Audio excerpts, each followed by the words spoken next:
তাফসীর মাহফিল CHP।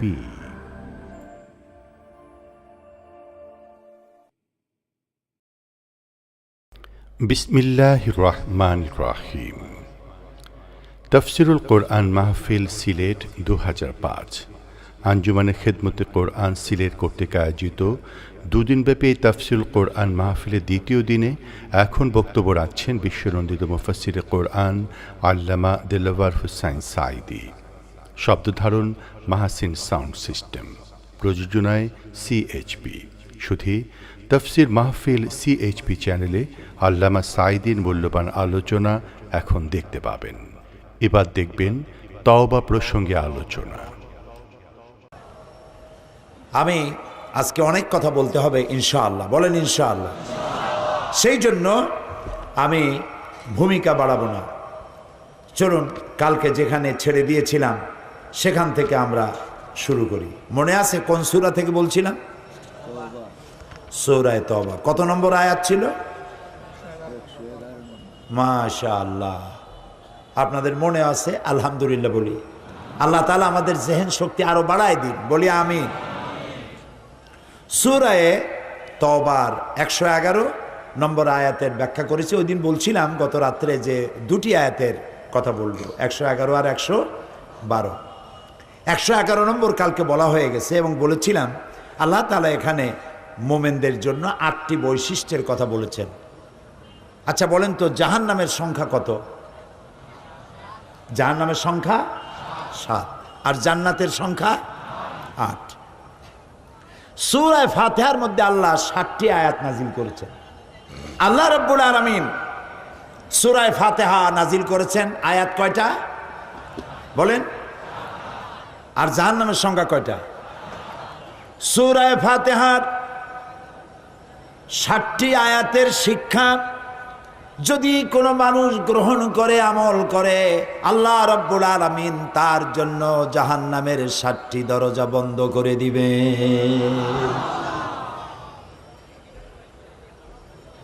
আর জান্নাতের দরজা হচ্ছে, জান্নাতের মোট জান্নাতের সংখ্যা কয়টা? 8টা। এখন জাহান্নাম বন্ধ যদি কারোর জন্য হয় তাহলে খোলা হবে কোনটা? জান্নাতের দরজা, যার জান্নাতের সংখ্যা হলো 8টা। এখানে মুমিনের 8টি বৈশিষ্ট্য আল্লাহ বর্ণনা করছেন। এই 8টি বৈশিষ্ট্য যদি কেউ গ্রহণ করতে পারে, আল্লাহর 8টি জান্নাতের দরজাই তার জন্য খোলা হয়ে যাবে। এই 8টি কথা আজকে বলবো ইনশাআল্লাহ। কাগজ থাকলে, কাগজ কলম থাকলে লিখবেন, আর না হয় মনে রাখবেন। এই ফর্মুলাটি পৃথিবীর কারো বানানো নয়। জান্নাতের মালিক যিনি এবং আমাদের মালিক যিনি, আমার মালিকের তৈরি করা ফর্মুলা। সুবহানাল্লাহ।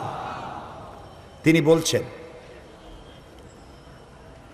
আত-তাইবুনাল আবিদুনাল হামিদুনাস সাইহুনার রাকিউনাস সাজিদুনাল আমিরুন الآمرون بالمعروف والناهون عن المنكر والحافظون لحدود الله وبشر المؤمنين صدق الله العظيم। আল্লাহ তাআলা বলছেন মোমেনদের জন্য 8টি বৈশিষ্ট্যের কথা এখানে বলছেন। তার প্রথম বৈশিষ্ট্য হচ্ছে আত-তাইবুন, প্রত্যাবর্তনকারী, তওবাকারী। প্রথম বৈশিষ্ট্য কি? তওবা। প্রথম বৈশিষ্ট্য কি? তওবাকারী। তওবা মানে হচ্ছে ফিরে আসা। আত-তাইবুন এর অর্থ হচ্ছে প্রত্যাবর্তনকারী, বারবার প্রত্যাবর্তনকারী, একবার না, বারবার প্রত্যাবর্তনকারী। এটি আল্লাহ তাআলা আমাদের জন্য একটি সুযোগ করেছেন। আমরা তো মানুষ, মানুষ মাত্রই গুনাহ করে। গুনাহ করা কি আমাদের জন্য অস্বাভাবিক না স্বাভাবিক? খুবই স্বাভাবিক। এটা আল্লাহর চাইতে কেউ ভালো বোঝে না। সেই জন্য আল্লাহ তাআলা বলছেন আত-তাইবুন, বারবার প্রত্যাবর্তনকারী, বারবার তওবাকারী। পৃথিবীতে এমন কেউ নাই যে আপনি অপরাধ করবেন আর আপনাকে ডেকে বলা হবে যে এসো আমি তোমাকে ক্ষমা করে দেই। এরকম কেউ কি বলবে? বলেন। আমরা যদি আমাদের বাপের সাথে বেয়াদবি করি, আল্লাহ না করুক, মায়ের সাথে বেয়াদবি করি, মা বাপ কি বলবে যে আয় বেটা তোরে মাফ করে দেই, আয় মাপ চা, মাফ করে দেব? বলবে? মা এবং বাবা সন্তানের জন্য কল্যাণকামী। মা বাবা মনে মনে এটা ফিল করেন, ছেলেটা যদি এত বড় বেয়াদবি করলো, যদি মাপ চাইতো মাফ করে দিতাম, এটা ফিল করেন, কিন্তু মুখ খুলে বলবেন না যে আয় মাফ করে দেই। আকাশ আর জমিনে একমাত্র সত্তা যার নাম আল্লাহ রব্বুল আলামিন। বান্দা গুনাহ করে, আল্লাহ রব্বুল আলামিন বলেন আয় যত গুনাহ করেছিস ক্ষমা চা, আমি মাফ করে দেব। মানুষ গুনাহ করবে আর আল্লাহ তাআলা ক্ষমা করবেন, কারণ তার নাম হচ্ছে রহমান রহিম। এর অর্থ এই নয় যে আপনি জেনে বুঝে গুনাহ করবেন আর মাপ চাইতে থাকবেন, গুনাহ করবেন আর মাপ চাইতে থাকবেন। এক পর্যায়ে মনে করবেন যে গুনাহ করি নেই, তারপরে বুড়া বয়সে মাপ চাই নেব। এরকম যদি হয় তাহলে এই ধরনের তওবা নিয়ে যারা তামসা করে, তওবার দরজা তাদের জন্য নয়। তবে আল্লাহ তাআলা হচ্ছেন মেহেরবান, তিনি মানুষের তওবার দরজা খোলা রাখবেন সূর্য যতদিন পর্যন্ত পশ্চিম দিক থেকে উদয় না হয় ততদিন পর্যন্ত তওবার দরজা খোলা থাকবে। এক। দুই নম্বরে, তওবার দরজা বন্ধ হবে একজন মানুষের জন্য তখন যখন সে মার্জে মৌতে মুবতালা হবে এবং মৃত্যুর কারণে তার গলা দিয়ে গড়গড় করে আওয়াজ আসতে থাকবে, সেই পর্যন্ত তওবা দরজা খোলা থাকবে। কিন্তু যখন মরণের যন্ত্রণা শুরু হয়ে গেল, গড়গড় করে আওয়াজ বেরোতে থাকলো, তারপরেও যদি তওবা না করে তাহলে আর তওবা থাকলো না। এই পর্যন্তই আল্লাহ তার তওবার রাস্তা খোলা রাখেন। এই পৃথিবীতে সব থেকে মাসুম ব্যক্তি হচ্ছেন কারা? নিষ্পাপ ব্যক্তি কারা? আম্বিয়া আলাইহিমুস সালাম। নবীরা নিষ্পাপ, মাসুম, বেগুনাহ, তাদের কোনো গুনাহ নাই। নবী করিম সাল্লাল্লাহু আলাইহি সাল্লাম 40 বছর বয়সের সময় নবুয়ত পেয়েছিলেন। এই 40 বছরের মধ্যে, নবুয়ত পূর্ব 40 বছরে তিনি কি কোনো গুনাহ করেছেন? এরকম আস্তে ঠান্ডা ঠান্ডা জবাব আমি কামনা করি না। যারা জানেন তারা জবাব দিবেন। নবুয়ত পূর্ব 40 বছর জীবনে রাসূলুল্লাহ কোনো গুনাহ করেছেন? নবুয়ত পাওয়ার পর মৃত্যু পর্যন্ত একটি গুনাহও কি করেছেন? যেই নবীর সারা জীবনে একটি গুনাহ নাই, সেই নবী বলছেন আমি দৈনিক 70 বার তওবা পড়ি। নবীজি আরো বলেছেন আমি দৈনিক 100 বার তওবা পড়ি। সুবহানাল্লাহ। রাতে দিনে 24 ঘন্টা গুনাহ করি, আমরা তওবা করি না। আর রাসূলুল্লাহ দৈনিক 100 বার তওবা পড়তেন। নামাজ পড়তেন, সালাম ফিরিয়ে বলতেন আল্লাহু আকবার, এরপরে 3 বার বলতেন আস্তাগফিরুল্লাহ, আস্তাগফিরুল্লাহ, আস্তাগফিরুল্লাহ। কয়বার বলতেন?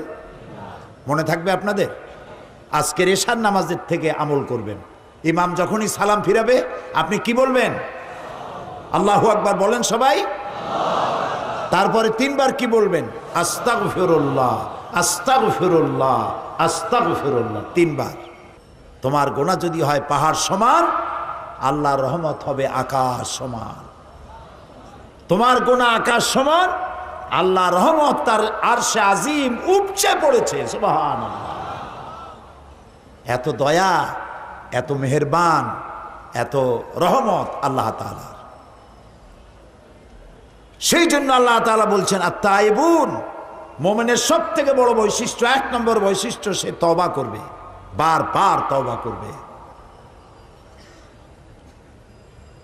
রুকনি ইয়ামিনী এবং হাজারে আসওয়াদ কাবা শরীফে, এইখানে কাবা শরীফে যে গেলাফ আছে, এই গেলাফের চতুর্দিকে সোনার সুতা দিয়া কোরআন শরীফের অনেকগুলি আয়াত লেখা আছে।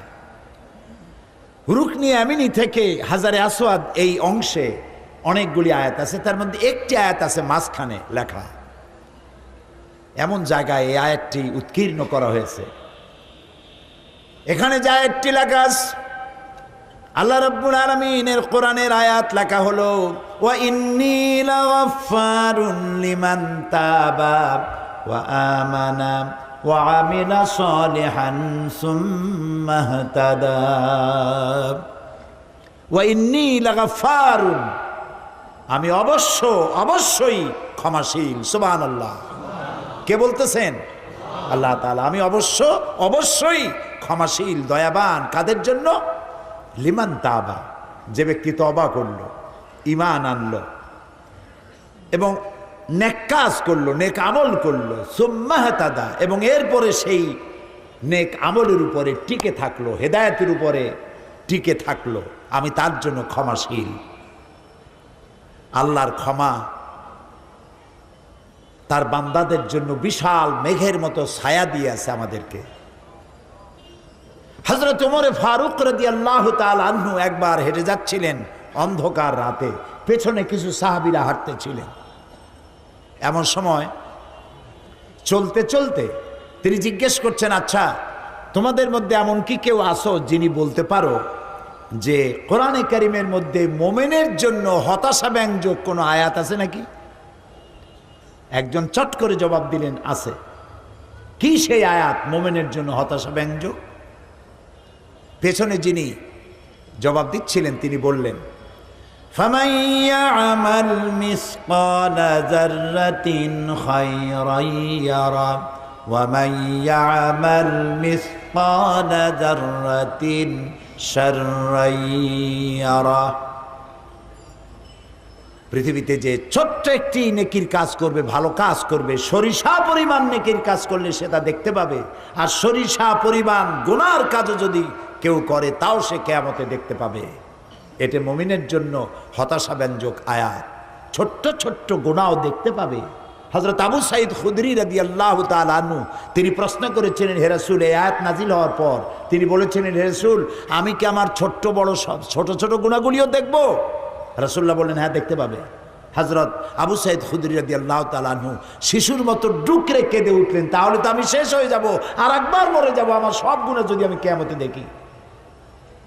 হযরত ওমর কাঁদতেছিলেন।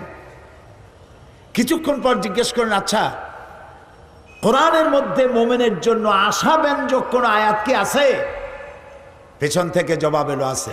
কি? তিনি জবাবে বললেন, কুল ইয়া ইবাদিয়াল্লাযীনা আসরাফু আলা আনফুসিহিম লা তাকনাতু মির রাহমাতিল্লাহ ইন্নাল্লাহা ইয়াগফিরুয যুনুবা জামিআ। হে নবী, আপনি বলুন, হে আল্লাহর বান্দারা, তোমরা যারা নিজের নফসের পরে জুলম করেছো, অত্যাচার করেছো, লা তাকনাতু মির রাহমাতিল্লাহ, আল্লাহর রহমত থেকে মায়ুস হয়ে যেও না, নিরাশ হয়ে যেও না, হতাশ হয়ে যেও না। সুবহানাল্লাহ।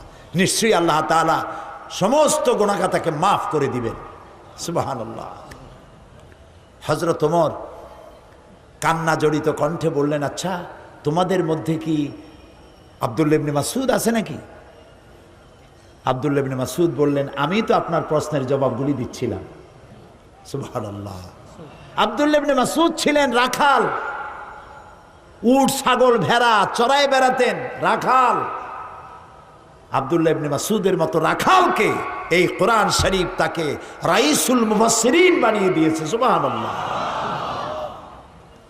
খাট্ট খট্ট মানুষ ছিলেন, ছোট্ট মানুষ ছিলেন। একবার তিনি গাছে উঠতেছিলেন, খেজুর গাছে খোরমা পাড়বার জন্য। সাহাবায়ে কেরাম যারা নিচে দাঁড়ানো ছিলেন, হযরত আব্দুল্লাহ ইবনে মাসউদকে তার ছোট্ট ছোট্ট পা দেখে নিচে হাসাহাসি করতেছিলেন। রাসূলুল্লাহ লক্ষ্য করলেন, বললেন, সাহাবীরা, তোমরা আব্দুল্লাহ ইবনে মাসউদের ছোট পা দেখে হাসতেছো? কিয়ামতের দিন আব্দুল্লাহ ইবনে মাসউদের দুটো পা আল্লাহর দরবারে উহুদ পাহাড়ের চাইতে ওজন বেশি হয়ে যাবে। সুবহানাল্লাহ। কত বড় আলেম ছিলেন তিনি। মোমেন বান্দার জন্য আল্লাহ তাআলার রহমত তার হতাশার মেঘকে কাটিয়ে দেবে। গুনাহ যারা আমরা করেছি, গুনাহ থেকে বাঁচার পথ কি? গুনাহ থেকে মাপ পাওয়ার পথ কি? নবীজি বলেছেন আল্লাহ রাব্বুল আলামিন 3000 বছর ধরে জাহান্নামের আগুনকে উত্তপ্ত করেছে। এই জাহান্নামের আগুন অন্ধকার অমাবস্যা রাতের মতো কালো হয়ে গেছে। এই জাহান্নামের আগুন যদি পৃথিবীর সব সমুদ্রের মহাসমুদ্রের পানি যদি ঢেলে দেওয়া হয়, জাহান্নামের আগুন নিভবে না। জাহান্নামের আগুন সমুদ্র মহাসমুদ্রের পানিতে আগুন নিভবে না, কিন্তু গুনাহগার বান্দার অনুশোচনা আর অনুতপ্ত আর অনুশোচনার 2 ফোঁটা চোখের পানি তার জন্য নির্ধারিত জাহান্নামের আগুন নিভে যেতে পারে। বান্দা যখন গভীর রাত্রি আরামের ঘুমকে হারাম করে তাহাজ্জুদের নামাজ পড়ে আল্লাহর দরবারে হাত তুলে যদি কান্দে, রব্বুল আলামিন শয়তানের ওয়াসওয়াসায় পড়ে গুনাহ করেছি, মাফ করে দাও। নবীজি বলেন চোখের পানি নাকের অর্ধেক আসতে না আসতে আল্লাহ রব্বুল আলামিন তার এই ক্রন্দনরত বান্দাকে মাফ করে দে। সুবহানাল্লাহ, সুবহানাল্লাহ। আল্লাহ তাআলা অসীম রহমতের মালিক। এই পৃথিবীর বাজার ঘাট, অফিস আদালত সন্ধ্যা আসতে থাকে, দিনের বেলায় চলতে থাকে, আসর হতে থাকে, আর সব একটা একটা করে বন্ধ হতে থাকে। আর আল্লাহর অফিসের অবস্থা ভিন্ন। দুনিয়া রাত যত বাড়তে থাকে, অফিস আদালত দোকানপাট সব বন্ধ হতে থাকে। আর আল্লাহ তাআলার অফিসের অবস্থা ভিন্ন। রাত যত গভীর থেকে গভীরতর হতে থাকে, আল্লাহ তাআলার রহমতের অফিসগুলি তত কর্মচঞ্চল হয়ে ওঠে। সুবহানাল্লাহ, আল্লাহু আকবার, আল্লাহু আকবার। আল্লাহ তাআলা আরশে আজিম থেকে প্রথম আকাশে আসেন। কি দয়া তার! প্রথম আকাশে আসেন আর বলতে থাকেন, কে আছো, কে আছো গুনাহ করে জীবনটাকে বরবাদ করে দিয়েছো, আমাকে বলো, মাফ করে দেব। সুবহানাল্লাহ, মাফ করে দেব। বান্দা যখন গভীর রাত্রে কাঁদতে থাকে, তাহাজ্জুদের নামাজ পড়ে দেখবেন এর চাইতে মজার কিছু নাই পৃথিবীতে। গভীর রাত্রে যখন পৃথিবীটা ঘুমিয়ে যায়, প্রিয় ভাই সব, মানুষ যে প্রেম করে, পত্রিকা বিজ্ঞাপন দিয়ে প্রেম করে, বোঝেন কথা? পত্রিকা বিজ্ঞাপন দিয়ে প্রেম করে, মাইকিং করে প্রেম করে। প্রেম করে কিভাবে? গোপনে, গোপনে। মোমেন ব্যক্তি প্রেম করবে কার সাথে? ঢাকঢোল পিটায় করা যাবে না, মাইকিং করে করা যাবে না। আল্লাহ তাআলা বলছেন প্রেম করার জন্য আমি একটা নির্জন পরিবেশ তৈরি করে দেই। দিনের কোলাহল শেষ হয়ে গেল, সূর্য অস্তমিত হয়ে গেল, রাতের একটি কালো চাদর দিয়ে দুনিয়াটাকে ঢেকে দিলাম। এখন তুমি জাগ্রত হও, একটু ঘুমাও, একটু ঘুমাও, তারপরে জাগ্রত হও, ওযু করো, জায়নামাজে দাঁড়িয়ে যাও। বান্দা যখন গভীর রাত্রি নির্জন পরিবেশে ওযু করে সিজদায় যখন চলে যায়, লম্বা লম্বা সিজদা দিয়া চোখের পানি ফালায়, দেখেন কি মজা। নামাজ পড়ে জায়নামাজে বসে ডাকতে থাকুন, ইয়া আল্লাহু ইয়া রহমানু ইয়া রহিমু ইয়া হাইয়ু ইয়া কাইয়ুম। পড়েন সবাই আমার সাথে, ইয়া আল্লাহু ইয়া রহমানু ইয়া রহিমু ইয়া হাইয়ু ইয়া কাইয়ুম। ইয়া আল্লাহু ইয়া রহমানু ইয়া রহিমু ইয়া হাইয়ু ইয়া কাইয়ুম। গভীর রাত্রে সবাই যখন ঘুমানো, আপনি এভাবে নরম করে একটু একটু করে সুন্দর করে আল্লাহর পবিত্র নাম ডাকতে থাকুন, চোখ দিয়া পানি পড়তে থাকবে। আল্লাহ রাব্বুল আলামিন ফেরেশতারে ডেকে বলেন, ফেরেশতা দেখ আমার বান্দা কান্দে কেন? ফেরেশতারা বলে, রব্বুল আলামিন তুমি তো জানো। আল্লাহ বলেন, হ্যাঁ জানি, তোমাদের মুখ থেকে শুনতে চাই, বলো কান্দে কেন? ফেরেশতারা বলে রব্বুল আলামিন তোমার বান্দারা গুনাহ করেছে, জাহান্নামের ভয়তে ওরা কান্দে। আল্লাহ জিজ্ঞেস করেন, আমার ফেরেশতারা আমার এই বান্দারা কি দোজখ দেখেছে নাকি? কয় না, দোজখ দেখে নাই। আমারে দেখছে নাকি? কয় আল্লাহ আপনার জাতের কসম আপনারে দেখে নাই। বেহেশত দেখেছে নাকি? বলে না, বেহেশত দেখে নাই। আল্লাহ বলেন, ও আমার ফেরেশতারা সাক্ষী থাকো, ওরা আমার বেহেশত দেখে নাই, দোজখ দেখে নাই, আমারে দেখে নাই। শুধুমাত্র আমার নবীর কথা, আমার কোরআনের কথা বিশ্বাস করে আরামের ঘুমকে হারাম করে যেভাবে কাঁদতেছে লক্ষ্য করে দেখো, আমার রহমতের দরিয়ায় জোশ মেরে গেছে।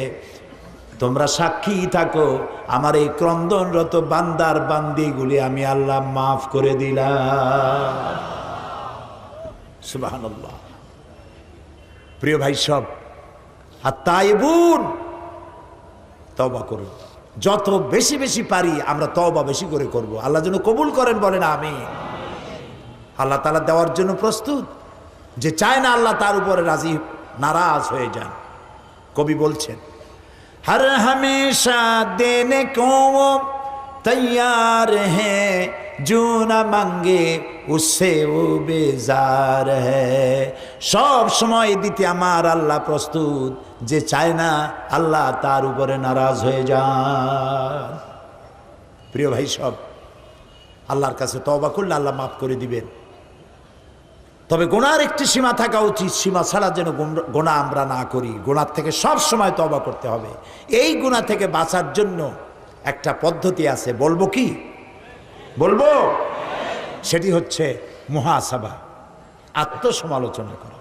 রাত্রিবেলা যখন আমরা ঘুমাতে যাই, বেডে গিয়ে ঘুমাবার আগে চিন্তা করুন, আল্লাহ আজকের সকাল থেকে নিয়ে এই ঘুমাবার বিছানা পর্যন্ত আসতে কয়টা মিথ্যা কথা বলেছি আজ, মনে পড়বে না?